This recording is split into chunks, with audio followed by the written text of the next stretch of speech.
Nobody's going to miss you.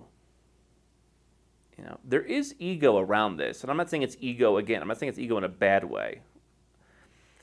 But there's an ego around this thing where it's like being American is some great privilege. There's this ego around, like, if you renounce, your U.S. citizenship, that they're going to sit around, like, everyone at the embassy is going to sit around and cry.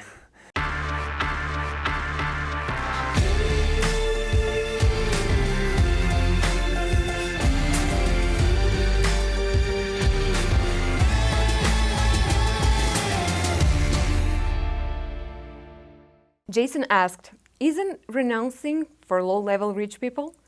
The 9 and 10-figure entrepreneurs don't renounce. They maximize their U.S. citizenship. Well, yeah, certainly, you look at, Bill Gates or Warren Buffett or Jeff Bezos, or those people, and you say, yeah, they maximize it. What's always intriguing to me is, U.S. citizens are very protective of their own nationality, but yet if Jack Ma or someone else from China or someone else from any other countries, or a Russian guy, for example, wanted to renounce their citizenship, they would say, oh, that's fantastic. When in reality, Chinese citizens, from what I see, pretty much do what they want when they're overseas. And then they go back to their embassy and they're treated very well. So it's interesting that even though the restrictions on those people are probably less, that Americans feel, but no American would bat their eyes at. Of course, that guy threw his Chinese passport in the trash. Oh, that's what he should do. Listen, people do what's right for them.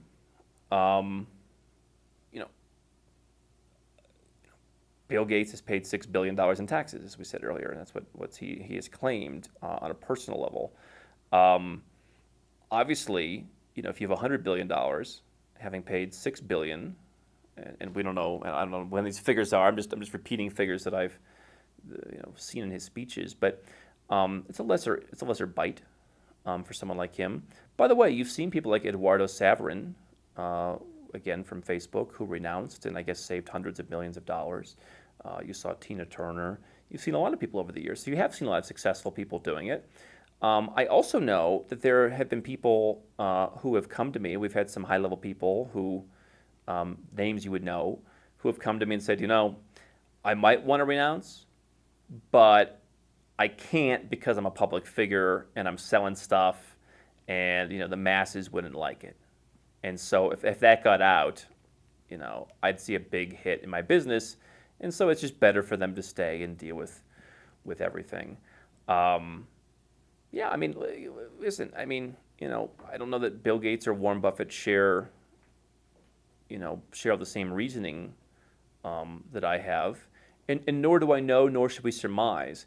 I do think there's kind of this thing, but what's interesting is that the same people saying, well, you're just a poor sucker, are the same ones who are saying that those guys don't pay enough tax. The average person, who lives in the United States doesn't have all the advantages. If you're Bill Gates, paperwork is pretty easy, so people should just do what they want. What would you say to someone who wants to follow in your footsteps? Well, what I tell people, I think I opened with was, you have to get to a point where you're calm about it and where you realize it's the right decision for you. What I've seen sometimes is like people trying to do this retaliatory renunciation. And here's, nobody's going to miss you. There is ego around this, and I'm not saying it's ego again. I'm not saying it's ego in a bad way. But there's an ego around this thing where it's like being American is some great privilege. There's this ego around, like, if you renounce your U.S. citizenship, that they're going to sit around, like everyone at the embassy is going to sit around and cry. You just got to do what's right for you, and you have to have your own reasons. I have a whole smorgasbord of reasons. Some other people might just have a purely financial reason, and it might be painful for them, but they're going to say, hey, you know what? It's worth it. Everyone has to have their own reasons. I don't judge. I think a lot of other people judge. I don't judge. And if you listen to everybody else, you're never going to be successful. You've got to do what's best for you. But if you think that you're getting back at someone or you're showing them, that's not how it works. Are you ever nostalgic thinking about the U.S.?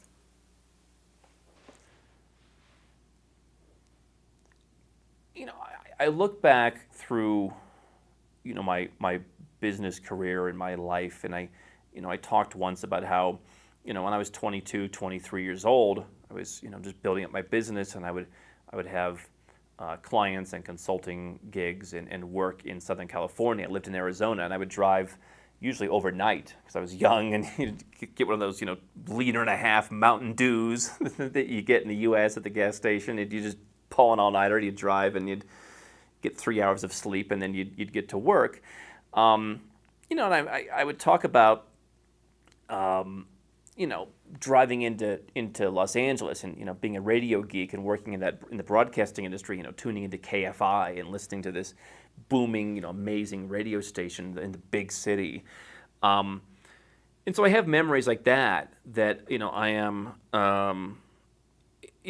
occasionally nostalgic of. I had a day maybe, 9 months ago or so, but Mrs. H and I were driving back in the car from kind of a little road trip, and I was listening to all these old radio station legal IDs, for Radio Korea, Los Angeles and stuff.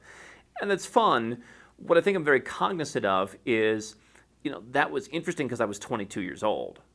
If I went back now, pulling an all-nighter to Los Angeles in the car would be miserable because I just don't really like driving anymore. I can't really pull all-nighters the way I did when I was 22.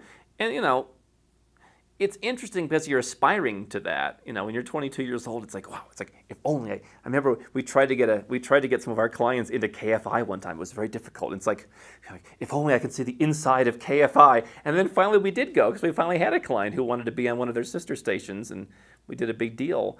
And it's like, all right, the curtain is down and it's no longer as interesting. So I think that, the older you get, nostalgia becomes more dangerous because you can't go back in time. You can't go back and recreate those memories. And to me, that's what nostalgia is. It's a series of events at a certain time in your life that you're just not going to recapture. I think being present is really what's most important. And I think you could live pretty much anywhere in the world, including the great number of places that are available to you if you just enjoy the present. How can Nomad Capitalist help you? 4 ways. Number 1, subscribe to our channel and click the notification bell to make sure you get our new video every day. Number 2, get a copy of Nomad Capitalist, the book. You'll learn a lot of my personal experiences over a dozen years of studying this stuff, as well as exactly some of the strategies that you can use to build your Nomad Capitalist plan. Number 3, if you're not sure where to start, but you want to come and learn from my team and I, you want to come and mingle with like-minded people, learn more about our live conference, Nomad Capitalist Live. It's coming up soon. And number 4, if you want some help right now because you've got a burning issue, you need something solved, you want to lower your taxes, get a second passport, or build the Nomad Capitalist lifestyle of your dreams, go to nomadcapitalist.com and click on Become a Client.